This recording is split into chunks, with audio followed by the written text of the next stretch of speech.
अस्सलामुअलैकुम। Programme night addition में हम आपको खुशामदीद कहते हैं। नाजरीन, आज 8 फरवरी है। पाकिस्तान में जनरल इलेक्शंस हुए 1 साल हो चुका है, मगर इस इलेक्शन से जन्म लेने वाले जो तनाज़े हैं ये आज तक ख़त्म नहीं हुए हैं। एक तरफ जहां पीटीआई अपने मैंडेट चोरी के इल्ज़ाम को लेकर आज यौम स्याह मना रही है, वहीं अडयाला जेल से इमरान खान ने आर्मी चीफ के नाम एक और ख़त लिख दिया है। इमरान खान के दूसरे ओपन लेटर का जो मतन है वो लगभग पहले ख़त से ही मिलता जुलता है, पहले ख़त जैसा ही है, जिसमें उन्होंने 6 निकात पॉइंट आउट करते हुए हुकूमत को चार्जशीट किया है कि पहले इलेक्शन में धांधली और नताइज बदल कर जाली हुकूमत लाई गई, फिर गन पॉइंट पर 26वीं आईनी तरमीम की गई, अपने मनपसंद जजेस की भर्तियां करके कोर्ट पैकिंग की गई, मीडिया को दबाने के लिए पीका एक्ट लाया गया, इलेक्शन से पहले और आज तक पीटीआई के खिलाफ इंतकामी कार्रवाइयों का सिलसिला जारी है। और कहा कि वो पहले की तरह ये ख़त भी नेक नियति से लिख रहे हैं, क्योंकि वो बतौर साबिक वज़ीर आज़म मुल्क की मौजूदा सूरत हाल पर फ़िक्रमंद हैं। अगरचे इमरान खान को हम सब जानते हैं कि पहले ख़त का जवाब नहीं मिला, बल्कि सिक्योरिटी ज़राए से तो यहाँ तक खबर आई कि आर्मी चीफ को कोई ख़त मिला ही नहीं, ना ही पढ़ने में कोई वो दिलचस्पी रखते हैं। ऐसे में सवाल उठ रहे हैं कि जब कई बार इस्टेब्लिशमेंट ये वाज़े कर चुकी है कि उनका सियासत से कोई लेना देना नहीं है, तो ऐसे में इमरान खान बार बार पाक फ़ौज के सपा सालार को ख़त क्यों लिख रहे हैं। सवाल ये भी है कि क्या एलानिया मुज़ाकरात ख़त्म होने के बाद खुफिया मुज़ाकरात में भी कोई डेडलॉक आ गया है, जो खान साहब को लेटर पर लेटर लिखने पड़ रहे हैं, मगर आगे से कोई जवाब ही नहीं आ रहा है। एक तासुर ये भी है कि इमरान खान ने पीटीआई को हुकूमत से मुज़ाकरात की इजाज़त भी बस हुज्जत तमाम करने के लिए दी, लेकिन वो शुरू दिन से ही, पहले दिन से ही हुकूमत की बजाय ताकतवर हलकों से डायरेक्ट बात करने पर यकीन रखते हैं, क्योंकि इख्तियार ही उनके पास है, मगर बैकडोर राब्ते बहाल नहीं हो पा रहे। दूसरी तरफ जहां वज़ीर दिफा ख्वाजा आसिफ ये कह रहे हैं कि इदारों पर हमले और मुल्क को दिवालिया करने की कोशिशों के बाद पीटीआई का रियायत की उम्मीदें रखना अहमकों की जन्नत में रहने जैसा है, वहीं हुकूमत का ये भी पक्का यकीन है कि पीटीआई को जो भी मिलेगा फ्रंट डोर से ही मिलेगा। जैसा यकीन आज राना सनाउल्लाह को है, कभी ऐसा ही यकीन पीटीआई को भी था कि हमारे एक सफ़े की हुकूमत कहीं नहीं जाएगी, मगर फिर वक्त बदला तो इमरान खान की हुकूमत बदलते देर नहीं लगी थी। फ़र्क बस ये है, तब पीटीआई की हुकूमत ऑपोजिशन से हाथ मिलाने की रवादार नहीं थी, मगर आज नून लीग की हुकूमत बार बार पीटीआई को मुज़ाकरात की टेबल पर बैठने की दावत दे रही है। गुज़श्ता रोज़ भी स्पीकर कौमी असम्बली सरदार अयाज सादिक ने भी कहा कि हम मुज़ाकरात के लिए अपने दरवाजे हमने बंद नहीं किए, लेकिन अपोजिशन लीडर उमर अयूब ने दोबारा डायलॉग करने से साफ इनकार कर दिया है। तो ऐसे में सवाल उठता है कि पीटीआई अपने सियासी मामलात को हल करने के लिए सियासी क़ुव्वतों को छोड़कर क्यों कहीं और देख रही है। पीटीआई क्यों मुज़ाकरात को एक बार फिर से मौका देने के लिए तैयार नहीं है और दोबारा सड़कों ही की सियासत क्यों करना चाहती है। पीटीआई ने जैसे आज एहतजाज किया, ऐसी एहतजाजी सियासत तो पिछले 3 सालों से करते आ रहे हैं। पहले क्या हासिल हुआ जो अब दोबारा हासिल होगा, मैं इसी पर बात करूंगी। Opposition leader Punjab assembly Malik Ahmad Khan Bhachar sahab मुझे ज्वाइन करें। अस्सलाम वालेकुम, बहुत बहुत शुक्रिया मलिक साहब आपका। मलिक साहब, हुकूमत तो कह रही है फ्लॉप शो था आप लोगों का आज। मुल्क को 1 साल हो गया है इलेक्शंस हुए हुए, 8 फरवरी 2024 के बाद से आज तक वो कह रहे हैं कि इतनी तरक्की की है, मुख्तलिफ इदारों की जो रिपोर्ट्स आ रही हैं, हम फाइनेंशियली भी तरक्की कर रहे हैं, मुल्क में स्टेबिलिटी आ रही है। आपके यौम स्याह मनाने से, ग्रैंड अपोजिशन अलायंस बनाने से हुकूमत को कोई फ़र्क नहीं पड़ता, और आपका शो भी आज का फ्लॉप शो था। जी बिस्मिल्लाहिर्रहमानिर्रहीम। असल में बात ये है जी कि अगर फ्लॉप शो था तो 12 बजे के बाद क्यों लगाते थे ये 144 पंजाब में, पहली बात। दूसरी बात ये है जी, हुकूमत अगर फ्लॉप शो कह रही है तो सारा दिन आज गिरफ्तारियां करती रही है। जिस तरह शाह महमूद कुरैशी की बेटी मेहरबानों को इन्होंने पकड़ा है, जिस तरह और जगह से गिरफ्तारियां की हैं, तो फ्लॉप शो था जो आराम से घर बैठे रहते हैं। हमारे एमपीएस जो हैं वो पकड़े गए हैं। देखिए, असल बात ये नहीं है, असल बात ये है कि इनकी हर बात जो है वो अयां हो चुकी है, जो ये झूठ बोलते आए 1 साल से। देखिए, सवाबी का जो शो था ये टीवी पे दिखा देते, फ्लॉप शो था। आपका क्या ख्याल है कि अगर फ्लॉप शो होता तो ये टीवी पे ना दिखाते? आज मैं खुद उधर से आया हूँ, तकरीबन 1.5 घंटा तो ट्रैफिक बंद रही है, पहली बात। दूसरी बात ये है जी कि इस वक्त जो हालात हैं, मौजूदा हालात, उसके मुताबिक जो आप डायलॉग की बात कर रही हैं, डायलॉग तो उन्हीं से ही होने हैं जिनके पास अख्तियारात तो हैं। इनके साथ इतना टाइम क्यों ज़ाया किया आप लोगों ने फिर? जो आपने पहले जुमला किया कहा है ना जी कि आपका एक सोर्स ये भी कह रहे हैं कि इन्होंने हुज्जत तमाम की है, हमने तो इसलिए किया है कि आप सब हमें कहते थे कि इनके साथ डायलॉग करें। हमें पहले दिन पता था, खान साहब तो पहले दिन कहते थे कि इनके साथ डायलॉग करने का कोई फायदा नहीं, इनके पास अख्तियार ही नहीं है। और मैं ये समझता हूं कि जो 1-2 महीनों में मुज़ाकराती कमेटी की मुलाकात नहीं करा सके बानी पीटीआई के साथ, तो उनके पास, और आपका क्या ख्याल है, उनके पास कोई मुज़ाकरात के हल का कोई अख्तियार होगा? तो जिनके पास इख्तियार है उधर से दरवाजा ही नहीं खुल रहा है, वो तो कुंडी अंदर से लगाए बैठे हैं, आप दस्तक दिए जा रहे हैं, खत लिखे जा रहे हैं, कोई जवाब नहीं आ रहा है। जो खत लिखे जा रहे हैं ना जी, खत लिखना फॉर्मर प्राइम मिनिस्टर का एक राइट है। मैं ये समझता हूँ कि खत जो लिखे गए वो कोई नई बात नहीं है, ओपन खत लिखे जाते हैं और उन्हीं को लिखे जाते हैं। लेकिन कैसे लिख रहे हैं वो खत? कोई पेंसिल पेपर बाहर से दिए जाते हैं? वो सुपरिटेंडेंट जेल भी कहते हैं कि ऐसी तो कोई फैसिलिटेशन उनको दी नहीं गई, तो ऐसे ही तो कोई खत नहीं लिखा गया।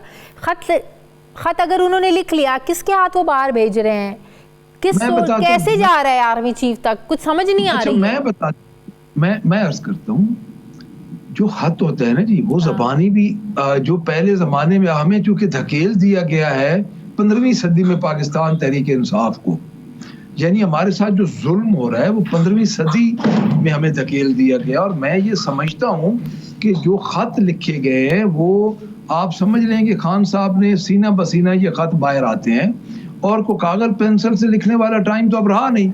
और इन खतों में कोई मुबालगा होते ही नहीं है, जो बात खान साहब कहते हैं एज इट इज ये बाहर आ रही है। दोनों खान तो मतलब ये पेन पेपर वाला खत नहीं है? जी आप, मैं कह रही हूँ ये पेन पेपर वाला खत नहीं है। फिर पेन पेपर जहाँ पे मिल जाता है वहां पे पेन पेपर वाला खत बन जाता है ना जी। तो वहाँ मैं यही तो मैं पूछ रही हूँ, जरा कंफ्यूजन तो दूर करें ना। पेन पेपर मिला तो खान साहब ने 2 बार खत लिखा, ये कह रहे हैं आप? जी पेन पेपर देखें, मिला नहीं, जब अदालत में होते हो तो वकला होते हैं, अपने वकला के जरिए बाहर पैगाम भेजते हैं। अच्छा, इसका मतलब खत में जेल में बैठ के कोई खत नहीं लिखा, पेन पेपर्स के जरिए जब उनकी केसेस की समाअत होती है, उनके वकला आते हैं तो ज़बानी उनको मैसेज दे देते हैं और फिर वकला अपने अल्फाजों में बयान कर देते हैं। उनके पास तो कोई सहूलत ही नहीं है ना जी। अच्छा, आप उनके खत दूसरे खत के नुकात में देख लें, पेन पेपर कहाँ उनको मिले, वो तो जबानी जो उन्होंने बातें हैं अपनी जबानी उन्होंने कन्वे कर दी हैं। अच्छा, मतलब कि खुलासा बता देते हैं कि ये मैं कहना चाहता हूँ आर्मी चीफ को, तो आप जो है ना वो उसको लिख कर तो आर्मी चीफ तक पहुंचा दें। जो मेरा ख्याल है यही है। अब खान साहब को जहां तक मेरे इल्म में है, पेन पेपर खान साहब को वो नहीं देते जी। खान साहब के जो प्रिविलेज एंड पक्स है as a former prime minister, वो कोई भी एंटरटेन नहीं हो रहा जेल में, तो फिर कैसे देते होंगे पेन? और वो पहले लोगों को तो पूरी किताबें लिखने के लिए इजाजत होती थी, जो जेल में रहा किताब लिख के बाहर निकला। खान साहब का सीना बसीना काम चल रहा है। लेकिन अब एक बात समझ में नहीं आ रही है ना कि जो ख़त में एजेंसीज का नाम भी इस्तेमाल किया जा रहा है कि गन पॉइंट पर 26वीं आईनी तरमीम की गई, इलेक्शन में धांधली और नताइज बदल कर जाली हुकूमत लाया गया। अब ये एजेंसीज इस्टेब्लिशमेंट का जो लफ्ज़ है, ये खान साहब ने वकला को इस्तेमाल करने को कहा भी था या नहीं कहा था, या जो बात जो है वो पीटीआई के पुराने लोग कर रहे हैं कि ये अपने ही अंदर पीटीआई के लोग बैठे हैं, ऐसी बातें करते हैं बाहर बैठकर कि वो चाहते हैं कि खान साहब वाकई अंदर है। तो खत पढ़ के लगता है कि जिनसे आप बात करना चाह रहे हैं इल्ज़ाम भी उन्हीं पे लगा रहे हैं आप लोग। देखिए, मैं ये नहीं समझता, मैं खान साहब से इस बारे में तो जब मुझे इतना इल्म नहीं है कि अभी मेरी इन खत के बाद तो मुलाकात खान साहब के साथ नहीं हुई, तो पहली बात। दूसरी बात ये है कि ये इस वक्त अपनी इनिंग्स खेल चुके हैं, ये जिंदा सियासी लाशें बन चुके हैं, अब इनका बोझ नहीं वो संभाल सकते, सीधी सी बात है। आप ये बात आप कह रहे हैं, देखा ना, आप लोगों की तो बातें नहीं मिलती हैं। आप कह रहे हैं वो इनका बोझ नहीं संभाल सकते। कल जुनेद अकबर साहब मेरे प्रोग्राम में थे, वो कह रहे थे ये तो हमारे हाथ में है, हम चाहें तो कल हमारे हालात ठीक हो जाएं, क्योंकि इस्टेब्लिशमेंट ने तो हमें कहा था कि 2 साल के लिए आप लोग जो है इनको चलने दें, उसके बाद देखेंगे अगले मामला। 2 साल के लिए आप आ जाए, इनको चलने दें, कोई एहतजाज नहीं, इनके खिलाफ कोई तहरीक वगैरह ना चलाएं, खान साहब भी बाहर आ जाएंगे, सारे मामला सीधे हो जाएंगे। वो तो कह रहे थे हमारे हाथ में है, और आप कह रहे हैं वो इनसे तंग आ गए। आप लोगों की तो आपस की बातें नहीं मिलती हैं। मैं अब बताता हूँ, मैं अर्ज करता हूँ आपको, मेरी बात अगर आप समझें तो जुनेद साहब की और मेरी बात मिल रही है। कैसे? देखिए 2 साल से पहले वो इनसे तंग आ गए हैं। हम आज अगर ये चाहे ना कि हम 1 साल और इनके साथ चुप करके बैठ जाए तो वो 2 साल बाद इनकी गवर्नमेंट खत्म नहीं, अभी जो मुज़ाकरात हो रहे हैं आप लोगों के, या कुछ अर्सा पहले भी शुरू हुए, उसी में उन आप लोगों को कहा गया ना कि 2 साल और दें इनको, 2 साल चलने दें इनको। और नहीं, हमें तो डे 1 से कहा जा रहा है, पीपल्स पार्टी की साथ हुकूमत बनाने का भी कहा गया। हमारा हुकूमत लेना मकसद ही नहीं था। हमें तो जब पीपल्स पार्टी ने ऑफर की थी तो क्या उनके बगैर की थी, बाख्तियार लोगों के बगैर हमें ऑफर की थी को पीपल्स पार्टी ने? उन्होंने भी हमें ऑफर की थी, आपको भी पता है, सारी हमसे बेहतर आपको पता है। तो इसका मतलब आप लोग अगर अपने हाथ में है हालात ठीक करना, तो दूसरों को क्यों इल्जाम देते हैं फिर आप लोग? नहीं, हम डील नहीं करना चाहते। हालात ठीक करना और बात है, डील करना और बात है।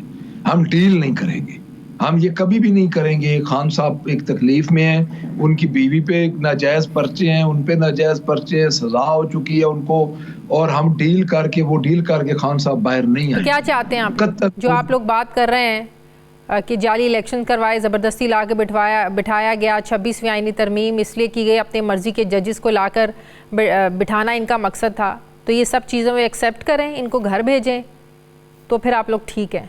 और ये होना इतना आसान है? देखिए मेरे ख्याल में सच्चाई प्रिवेल कर जाती है।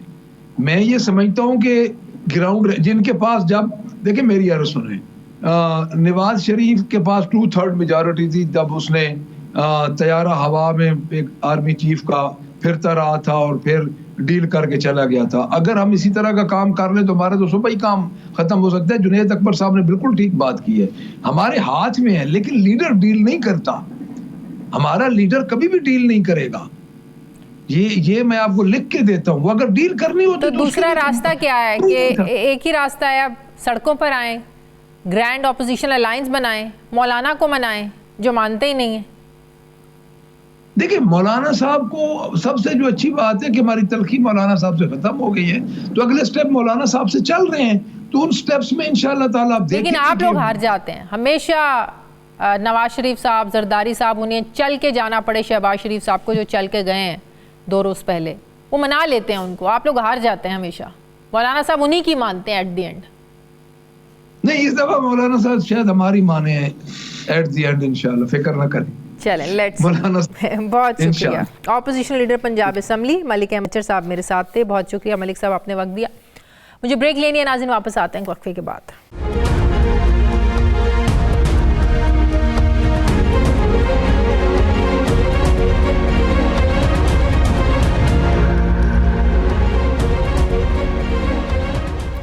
ब्रेक के बाद एक बार फिर से आपको खुशामदीद कहते हैं नाज़रीन। हुकूमत और PTI के दरमियान नाकाम मुज़ाकरात के मुख्तसर से सीज़ फायर के बाद एक बार फिर मुल्की सियासत पे तलखी नज़र आ रही है। एक तरफ अपोजिशन जमातों ने हुकूमत से मुस्ताफ़ी होकर घर जाने और नए इलेक्शन करवाने का मुतालबा कर दिया है। मौलाना फजलुर रहमान कहते हैं कि नए इंतखाबात करवा कर जो धांधली का दाग है इसे धोया जाए। दूसरी तरफ अडयाला जेल से इमरान खान ने आर्मी चीफ के नाम एक और खुला ख़त लिख दिया है, जिसमें उन्होंने मुल्क में मौजूद पॉलिटिकल टेंशन की वजूहात बयान करते हुए मुल्क की खातिर से अपनी पॉलिसीज़ बदलने की अपील की है। सिर्फ यही नहीं, आज आम इंतखाबात को 1 साल मुकम्मल होने पर PTI योम सियाम मनाकर हुकूमत से फॉर्म 45 और फॉर्म 47 के फ़र्क का जवाब भी मांग रही है। ऐसे में हुकूमत भी अलर्ट हो रही है। एक तरफ हुकूमत ने जहां दोबारा PTI को मुज़ाकरात की ऑफ़र की है, वहीं नए इलेक्शन के मुतालबे के बाद हुकूमत तो अब मौलाना को भी मनाने में लग गई है। और शायद यही वजह है कि वज़ीर आज़म शहबाज शरीफ ने ख़ुद चल कर जाकर मौलाना फजलुर रहमान से मुलाकात की। ख़बरें आ रही हैं कि 2 रोज़ पहले होने वाली मुलाकात में वज़ीर आज़म ने मौलाना साहब से ताउन मांगा। मौलाना साहब नहीं माने, बल्कि मौलाना ने अपोजिशन अलायंस का मौक़िफ़ दोहराया और कहा कि हम मौजूदा सेटअप को नहीं मानते, बेहतर यही है कि नए इंतखाबात करवा कर जो धांधली का दाग लगा है इसको धोया जाए। जिस पर वज़ीर-ए-आज़म शहबाज शरीफ ने मुशावरत के लिए वक्त मांगा है। फौरी इलेक्शन के मुतालबे पर वज़ीर-ए-आज़म के कोऑर्डिनेटर राना एहसान अफजल ये कह रहे हैं कि मौलाना कुछ भी कहें, शफाफ इलेक्शन तो 4 साल के बाद ही हो सकते हैं। हुकूमत कुछ भी कहे नाजरीन, JUI के रहनुमा मुफ्ती किफ़ायतुल्लाह ये कह रहे हैं कि अगर PTI और JUI इकट्ठे हुए तो हुकूमत 1 हफ्ता भी नहीं चल पाएगी, इतना कॉन्फिडेंस है JUI को।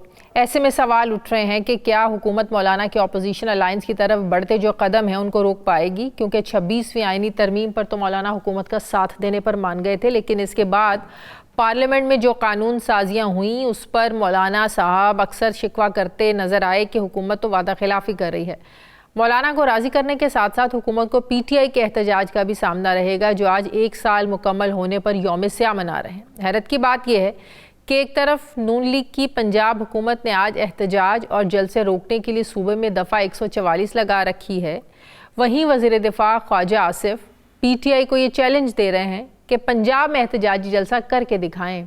हत्ता कि PTI तो लाहौर में जलसा करना चाहती थी लेकिन उन्हें इजाज़त नहीं दी गई। सवाल ये है कि अगर हुकूमत को कोई खौफ नहीं था तो फिर दफ़ा 144 क्यों लगाई गई, जलसे की इजाज़त क्यों नहीं दी गई? एक जमहूरी मुल्क में क्या एक सियासी जमात को एहतजाज करने का हक भी नहीं रहा? इस पर मैं बात करूंगी। मुझे ज्वाइन कर रहे हैं मुस्लिम लीग नून के रहनुमा, वज़ीर-ए-आज़म के कोऑर्डिनेटर राना एहसान अफजल साहब। अस्सलाम वालेकुम, बहुत बहुत शुक्रिया राना साहब आपका। राना साहब, आज 1 साल मुकम्मल होने पर इलेक्शन के खुशी मनाई जाए या अफसोस किया जाए कि जिस पॉलिटिकल पोलराइजेशन में ये मुल्क 1 साल पहले था, आज उससे भी हालात ज़्यादा बदतर हैं। जिस पॉलिटिकल इंस्टेबिलिटी का शिकार हम 1 साल पहले थे, आज उससे भी ज़्यादा हैं। तो क्या है 1 साल के बाद कुछ बदला है? बिस्मिल्लाहिर्रहमानिर्रहीम। कि अगर आपका इकोनॉमिक विजन हो तो 28-29% की जो महंगाई की शरह है वो 2.4% पे 1 साल में आ सकती है। आपकी गिरती हुई एक्सपोर्ट्स जो है वो 10% इजाफे से बढ़ सकती हैं। आपका जो फॉरेक्स रिजर्व्स थे जो स्टेट बैंक के 4 अरब पे थे, आज पाकिस्तान के रिजर्व 16.5 अरब पे और स्टेट बैंक के जो है वो 9-10 अरब से भी 11 अरब से भी जो है वो के करीब जो है वो पहुंच गए हैं। तो ये वो सारे पॉजिटिव इंडिकेटर्स हैं कि आपका रुपया है, ओवरऑल आप स्टेबलाइजेशन आपने अचीव कर ली है और आगे की आउटलुक जो है वो उससे भी ज्यादा बेहतर है। आपको फिच, मूडीज, हर कोई कह रहा है कि मुल्क जो है वो स्टेबलाइज हो गया और बेहतरी की तरफ बढ़ रहा है। तो जहां ये देखें, इससे ये साबित होता है कि एक जमात ने तो कोई अनथक कोशिश की कि वो मुल्क को पॉलिटिकली इंस्टेबलाइज करे और पॉलिटिकल स्टेबिलिटी ना आने दे, लेकिन उसके बावजूद मुल्क बेहतरी की तरफ बढ़ रहा है। और आपने आज देखा कि आज यौम स्याह उनकी तरफ से मनाया गया, लेकिन यकसर मुस्तरद कर दिया पूरी कौम ने। कोई एहतजाज कहीं आपको नजर नहीं आया। एक स्वाबी में जलसा आपने करने दिया, पंजाब में करने तो देते, इजाजत आप लोग देते नहीं और फिर चैलेंज करते हैं, हाथ पैर बांध के कहते हैं कि चल के दिखाओ। नहीं, देखिए, मैं समझता हूं कि बड़ी अच्छी बात है कि PTI के लोग जो हैं वो अब कानून की पासदारी कर रहे हैं और एक भी बंदा जो है वो इजाजत ना मिलने की वजह से नहीं निकला, तो बहुत अच्छी बात है। इजाजत क्यों नहीं दी गई? क्या कोई सियासी जमात एहतजाज का एक जगह पर इकट्ठे होकर जलसा करने का हक नहीं रखती क्या जमहूरियत में? देखिए, जमहूरियत में बिल्कुल ये सियासी आईनी हक है कि आप एहतजाज करें, लेकिन आपने देखा कि लाहौर में मैचेस हो रहे हैं और सिक्योरिटी की वजह से लोकल इंतजामिया ने उनको इजाज़त नहीं दी। बहरहाल अगर आप उनकी तारीख देखें, हालिया ही देख लें 26 नवंबर के लिहाज से, तो वो सियासत में और जमहूरियत में आप 150 पुलिस वालों को जख्मी नहीं करते। सियासत और जमहूरियत में आप शेल और टेयर गैस हुकूमत पे नहीं बरसाते और आप जलाओ। तो सर, इसी पर तो वो तहकीकात का कह रहे थे ना राना साहब, तो जुडिशल कमीशन बना देते ना, मुज़ाकरात में उनका यही तो मुतालबा था, तो बना देते, पता चल जाता। दुनिया में तहकीकात जो हैं वो जुडिशल कमीशन के जरिए नहीं होती। FIR कटती हैं और फिर अदालत में मामला जाते हैं जहां वो पहुंचे हुए हैं और अदालत में फिर एविडेंस बेस्ड फैसले होते हैं। ये तो एक एडिशनल डिमांड है कि आप जुडिशल कमीशन बनाएंगे तो तहकीकात होंगी। तहकीकात जो हैं दुनिया भर में पुलिस रिपोर्ट काटती है और उसकी फिर तहकीक होती है और अदालत में केस प्रेजेंट होता है, जिस रास्ते पे हम ऑलरेडी गामजन हैं। और दूध का दूध पानी का पानी इसी तरह ही दुनिया भर में होता है। तो अब जो ऑपोजिशन अलायंस बन रहा है, जो लगता है कि शायद मजबूत हो जाए, क्योंकि जेयूआई को बड़ा कॉन्फिडेंस है इस बात पर कि अगर पीटीआई के साथ मौलाना मिल गए, क्योंकि मौलाना की मजहबी और सियासी जो एक पावर है, स्ट्रीट पावर भी इनके पास है, इस हकीकत से भी इनकार नहीं है, और अगर ये पीटीआई के साथ मिल जाते हैं तो यकीनन मुश्किल तो हो जाएगी आप लोगों के लिए।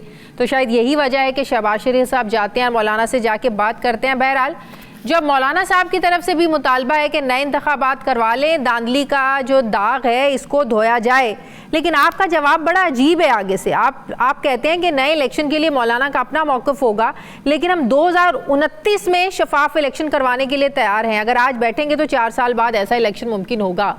तो इसका मतलब जो पहले इलेक्शन हुए हैं 2018 के कह लें या 2024 के, शफाफ नहीं थे। 2029 के लिए कोशिश हो सकती है, उससे पहले कोशिश ही नहीं की कि साफ इलेक्शन हो जाए। नहीं, देखिए, मैंने जो बात की है उसमें मैं उसकी लॉजिक आपको समझाना चाहता हूँ। देखें, आज अगर ये जमातें बैठेंगी तो किसी ना कोई पॉलिसी मुरतब करते करते साल 1.5 साल लग जाएगा कि किस तरीके से इलेक्शन होंगे, वो सबको काबिल कबूल कैसे होंगे, उसमें अगर कोई टेक्नोलॉजी लानी है या जो भी चेंजेस करनी है तो उसको एक अगर डिटेल्ड स्क्रूटनी करनी है, आपने डिटेल्ड स्टडी करनी है तो 1.5 साल तो लग जाएगा। फिर आपने उसको इम्प्लीमेंट भी करना है। आपने अगर इलेक्शन कमीशन के अंदर कोई चीज़ों को स्ट्रेंथन करना है तो उसकी इम्प्लीमेंटेशन में भी टाइम लगेगा। तो हमारे पास इस वक्त मौजूद है। ये तो डिमांड है ना कि आप आज इलेक्शन करा दें, तो आज इलेक्शन अगर होगा पुराने निज़ाम में होगा जो उनको पहले काबिल कबूल नहीं है, तो फिर उसका क्या नतीजे आएंगे। तो अगर कोई आपने मुस्बत बात करनी है तो आज आप बैठें। प्राइम मिनिस्टर ने आपको कहा है कि हम हाउस में कमेटी बना देते हैं, उसमें ये सारे आप मुद्दे लेके आएँ, उसके लिए मिलके काम करते हैं। और हमारे पास टाइम है, ये 3-4 साल जो पड़े हैं उसके अंदर हम एक ऐसा निज़ाम जो है वो लेके आए जो सबको काबिल कबूल हो। अब अगर आप कहते हैं, लेकिन जो लोग नेशनल गवर्नमेंट की बात कर रहे हैं उस बारे में क्या ख्याल है? देखिए, बात ये कि गवर्नमेंट तो बहुत अच्छा परफॉर्म कर रही है। अब इशू क्या है? इशू यही परफॉर्मेंस का इशू है कि मुल्क जो है वो स्टेबिलिटी से ग्रोथ की तरफ तेजी से बढ़ रहा है। तो ये सारी ऑपोजिशन की जो आवाज़ें हैं ये मीनिंगलेस होती जा रही हैं। अब आज आपने इसलिए देखा कि यकसर जो मुस्तरद किया है पीटीआई के इस कॉल को, तो लोगों को नजर आ रहा है कि देखिए ऐसे ही 2021 में उनकी भी हुकूमत चल रही थी, जिस तरह आपको लग रहा है बड़ी अच्छी हुकूमत चल रही है, परफॉर्मेंस का मसला है, हम तो परफॉर्म अच्छा कर रहे हैं। इसी तरह पीटीआई को भी उस वक्त ये लग रहा था जब सब लोगों ने मिलकर अदम एतमाद लेकर आए, इवन उनके जो इत्तेहादी थे उनको आप लोगों ने अपने साथ मिलाया, तो उन्होंने इमरान खान की हुकूमत के खिलाफ ज़ाहिर है वोट दिया, अदम एतमाद किया। तो पांसा पलटते बाजी में देर नहीं लगती है, कल को जो उनके हालात हैं वो आपके भी हो सकते हैं। तो मौलाना फजलुर रहमान की, जैसे मैंने पहले बात की, अगर वो पीटीआई के साथ मिल जाते हैं, सारी अपोजिशन जमातें एक प्लेटफॉर्म पर आप लोगों की इस हुकूमत के खिलाफ इकट्ठी हो जाती हैं, उनके भी इत्तेहादी उनके खिलाफ हो गए थे, ऐसे आप लोगों के साथ भी हो सकता है, तो क्या करेंगे? देखिए, पहली बात तो ये कि मौलाना साहब धांधली की बात करते हैं, तो धांधली अगर कहीं हुई मौलाना साहब के साथ, क्योंकि केपी की उनका स्ट्रॉन्ग होल्ड है, पंजाब में तो उनकी प्रेजेंस ना होने के बराबर है, तो वो तो फिर एक दूसरे के खिलाफ इल्जामात हैं, जेयूआईएफ के पीटीआई और पीटीआई के। तो वो तो ओवरऑल कह रहे हैं ना, करवा लें, पूरे मुल्क में करवा लें नए इलेक्शंस। देखिए, मुल्क में ही होंगे इलेक्शन 2029 में। बाकी ये ख्वाहिश तो जो है वो हर वक्त ही रहती है कि इलेक्शन करा लें, हारने वाली जमातें कहती हैं आप दोबारा इलेक्शन करा लें, लेकिन इन ख्वाहिशों के ऊपर तो नहीं मुल्क चल सकता ना। तो जो स्केड्यूल्ड में इलेक्शन है उसको बेहतर बनाने के लिए मैंने रास्ता भी बता दिया। बाकी हमें कोई खतरा नहीं है, हम मौलाना साहब के साथ भी इंगेज करेंगे, हम और जमातों के साथ भी इंगेज करेंगे, हम तो पीटीआई के साथ भी इंगेज करने के लिए तैयार हैं। वो खुद वॉकआउट करके चले गए। खतरा मैंने आपको बता दिया, माशी इस्तेहकाम जो आ रहा है वो ऑपोजिशन की हर आवाज को जो है वो मीनिंगलेस बना रहा है। बहरहाल हम जुनैद अकबर साहब कल मेरे प्रोग्राम में थे, जो पीटीआई के सूबाई सदर हैं, वो कहते हैं कि हमारे हाथ में, हम चाहें तो हमारे हालात बेहतर हो सकते हैं, क्योंकि इस्टेब्लिशमेंट ने उन लोगों से, ज़ाहिर है जब उनकी बातचीत चल रही थी तो ये बात हुई थी, ये ऑफ़र हुई थी कि 2 साल आप इस हुकूमत को चलने दें, उसके बाद अगले हालात देखे जाएंगे। तो तहरीक इंसाफ ये मानने के लिए तैयार नहीं है कि आप लोगों को 2 साल का वक्त दिया जाए।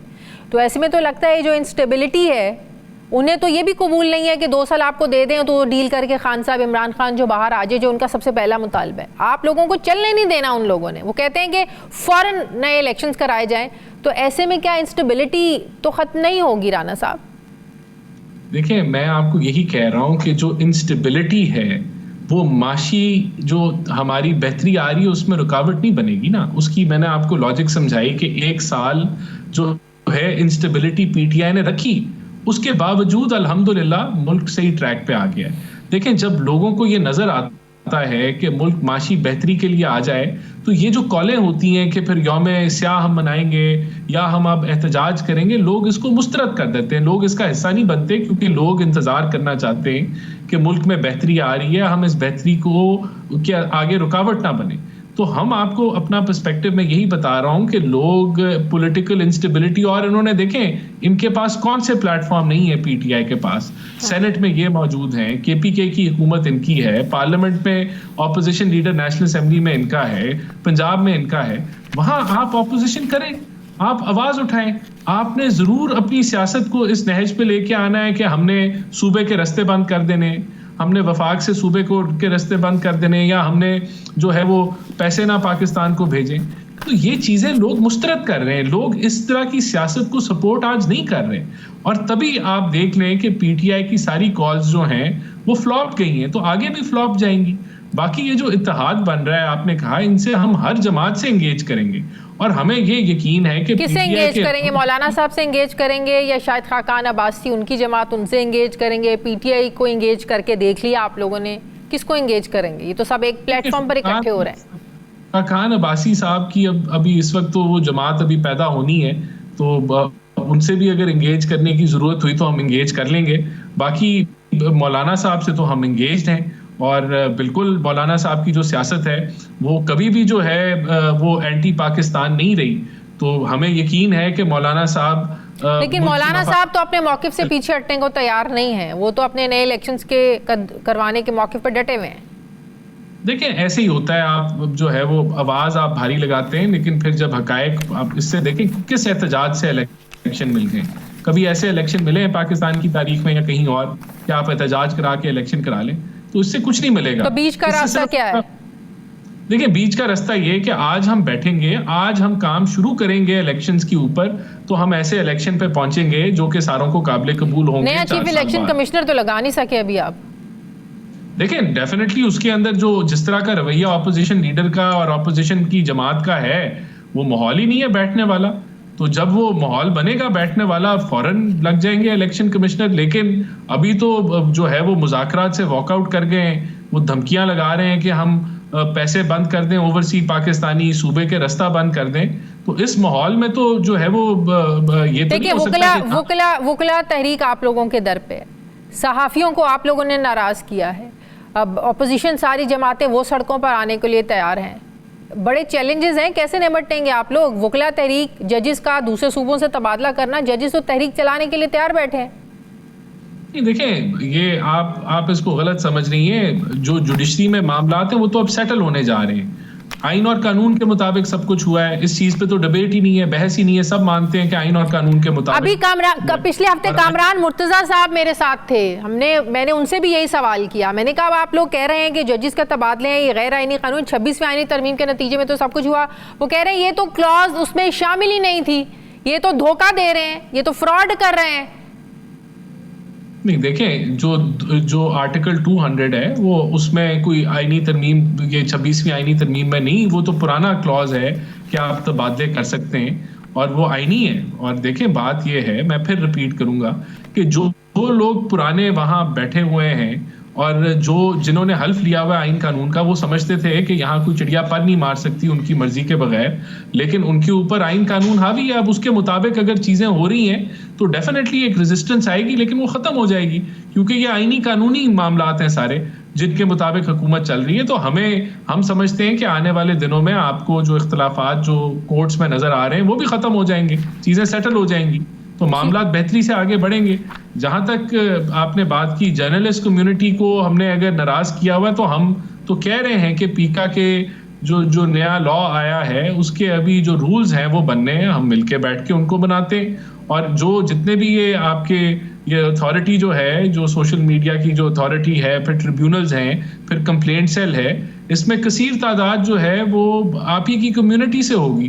तो ये ऐसा नहीं है कि ये कोई वन वे, हम तो इंशाल्लाह कम्युनिटी को पहले ही बिठा लेते, स्टेक होल्डर्स को पहले ही बिठा लेते, तो अब बैठ जाएंगे हम। तो ये हम हर एक से एंगेज करने के लिए तैयार हैं, हम तो पीटीआई से भी एंगेज करने के लिए तैयार हैं। तो या तो हो तो हुकूमत जो है वो अपना उसने आंखें मोड़ ली हो और वो कह रही हो कि हमने किसी से बैठना नहीं है, हम तो हर एक से एंगेज करने के लिए तैयार है।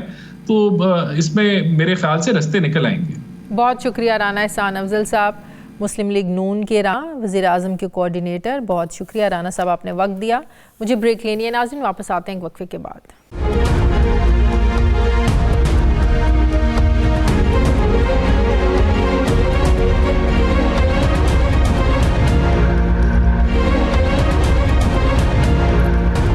ब्रेक के बाद एक बार फिर से आपको खुशामदीद कहते हैं नाज़रीन। मुल्क में 8 फरवरी को होने वाले आम इंतखाबात को आज 1 साल मुकम्मल हो गया है, लेकिन फॉर्म 45 और फॉर्म 47 का जो तनाज़ा है ये आज तक हल नहीं हो सका है।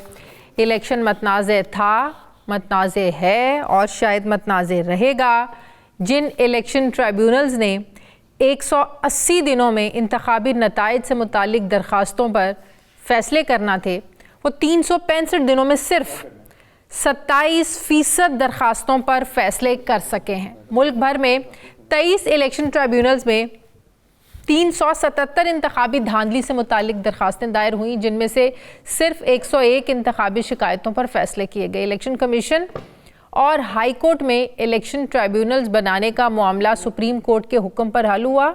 जब 30 सितंबर को सुप्रीम कोर्ट ने इलेक्शन ट्रिब्यूनल्स बनाने का इख्तियार इलेक्शन कमीशन को दिया, उससे पहले लाहौर हाई कोर्ट ने जून 2024 में हाजिर सर्विस जजेस पर मुश्तमिल ट्रिब्यूनल्स बनाए थे, जिन्होंने काम भी शुरू कर दिया था। मगर फिर सुप्रीम कोर्ट के फैसले के बाद इलेक्शन कमीशन ने अक्टूबर 2024 में पंजाब में नए 8 ट्रिब्यूनल्स बनाए और इन ट्रिब्यूनल्स में हाजिर सर्विस और रिटायर्ड जजेस को लगाया गया, जिन्होंने पुराने ट्रिब्यूनल्स के काम को ख़त्म करके फिर दोबारा से तमाम केसेस पर समाअत को शुरू किया।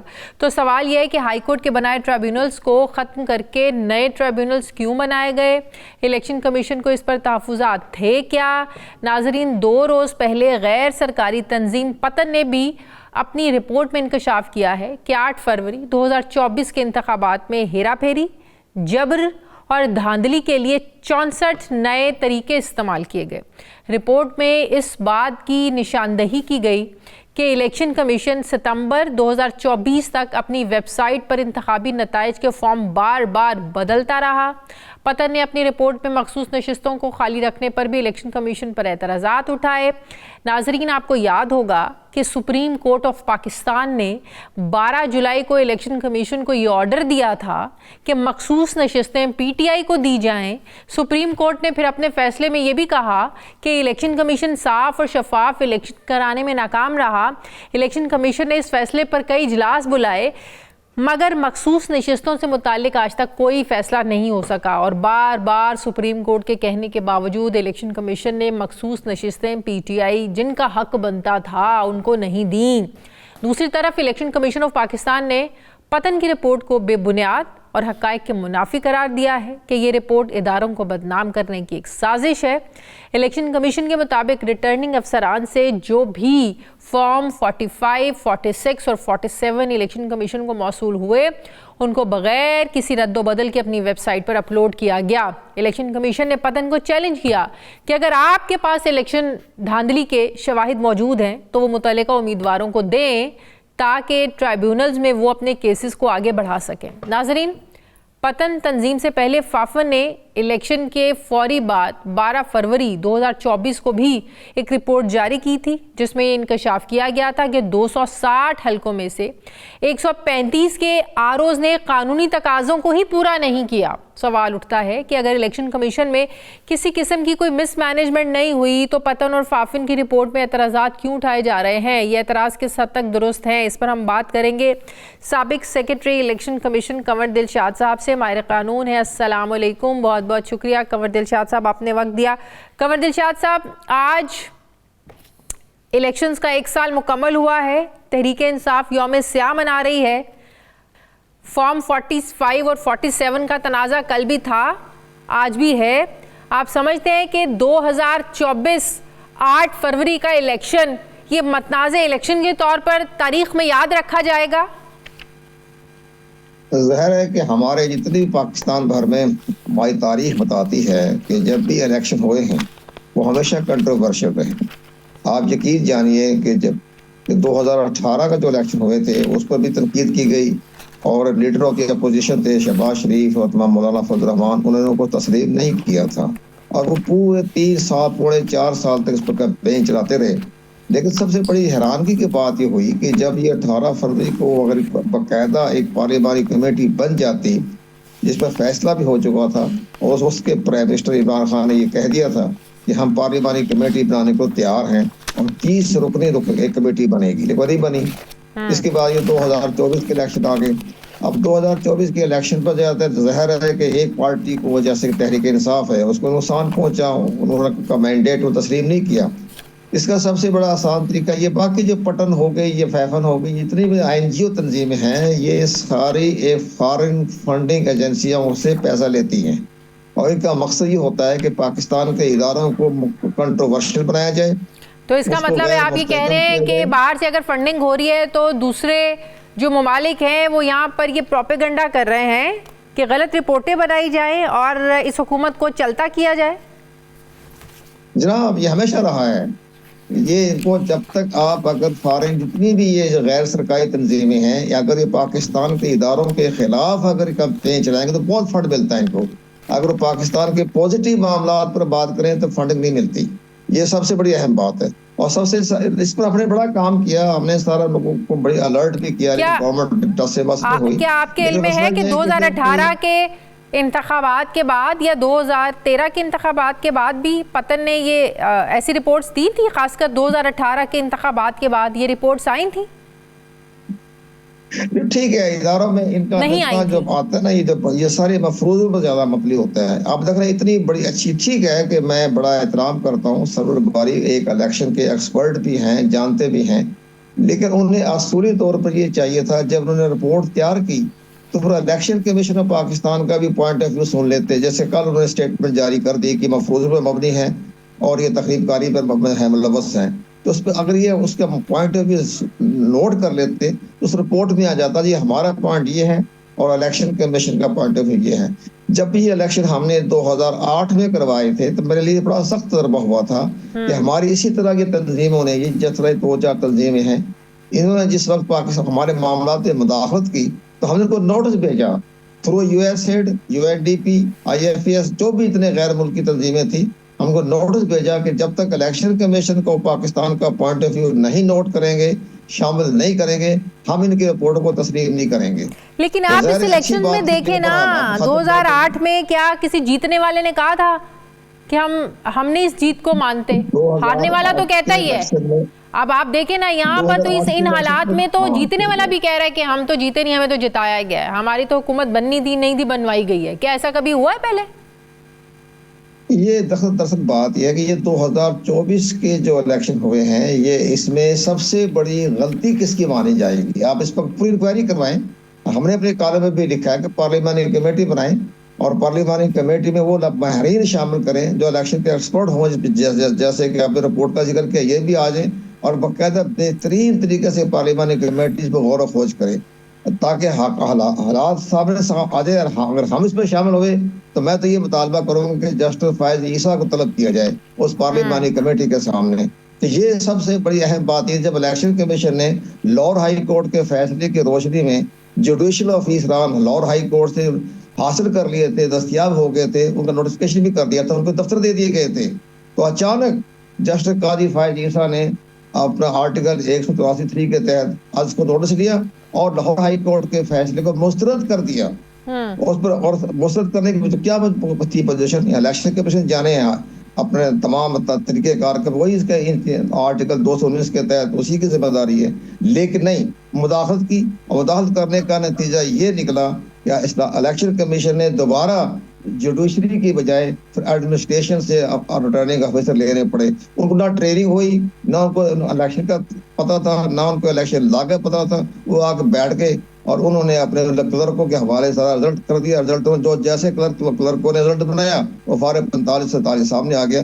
इसमें सबसे बड़ी अहम बात, पार्लिमानी कमेटी अगर बन जाए तो अगर मैं उसमें शामिल हो जाऊं नहीं तो जो नहीं, ये काम तो ट्रिब्यूनल्स का है ना, क्या ट्रिब्यूनल समझे नाकाम हो गए? ये सब तलब कर रहे हैं काजी फायजीसा से कहे आपको क्या तकलीफ थी भाई जब इलेक्शन कमीशन ने लाहौर हाई कोर्ट के फैसले को तस्लीम करके जुडिशरी के तमाम ऑफिसर अपॉइंट कर दिए थे, तो आपने आज का नोटिस लेकर आपने क्यों मुस्तरद किया लाहौर हाई कोर्ट के फैसले को? और एक बड़ी हैरानगी की बात कि काजी फायजीसा ने यह भी कहा कि जिस वकील ने लाहौर हाई कोर्ट से रजू किया है तो उसके खिलाफ कंटेम्प्ट लगाऊंगा मैं, और जिस लाहौर हाई कोर्ट के जज ने ये फैसला दिया उसको मैं कंटेम्प्ट लगाऊंगा मैं।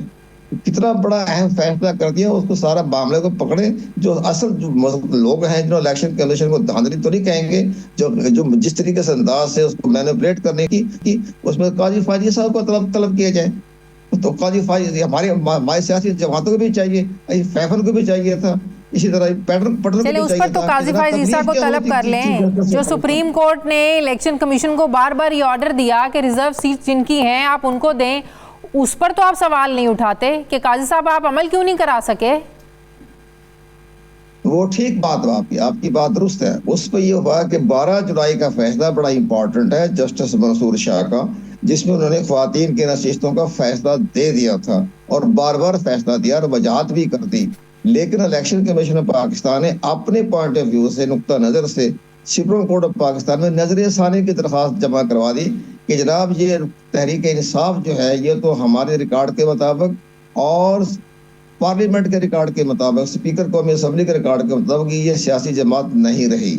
इन्होंने इंट्रा पार्टी इलेक्शन नहीं करवाया था, पहले इस पर फैसला करते हैं तो हम पार्टी का इसका फैसला कर लेंगे। वो नजर सानी दरखास्त अभी तक जो है वो ज़ेर गौर है, वो आईनी बेंच में जा रही है या एडमिनिस्ट्रेटिव बेंच में जाएगी, कहाँ जाएगी, वो उसमें मामला जो है अलग थलग नहीं हुआ बल्कि में शामिल हो गया। 26वीं आईनी तरमीम के नतीजे में आप नहीं समझते कि सारा ढांचा ही बदल दिया गया? चीफ इलेक्शन कमिश्नर जो, मेरी बात सुन लेना, मुद्दत खत्म भी हो जाए लेकिन ऐसी तरमीम कर दी गई कि जब तक नया ना लगे, 4 साल ना लगे, 3 साल ना लगे, पुराना काम करता रहे। ये तो अपने साफ लगता है कि अपने मकासद को हासिल करने के लिए ऐसी तरमीम की गई, हुलिया बिगाड़ दिया गया।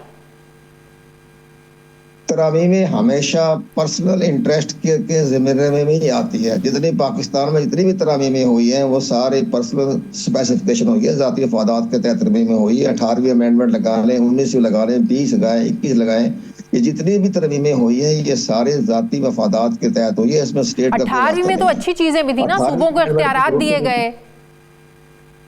अख्तियारात तो बहुत कुछ दिया जाता है लेकिन समझे पाकिस्तान की अवामी सियासी शऊर में इतना जबरदस्त मामला आ रहा है। 18वीं अमेंडमेंट क्या हुई थी? 18वीं अमेंडमेंट ने सारा आइन का ढांचा बदल दिया। 8वीं अमेंडमेंट क्या हुई?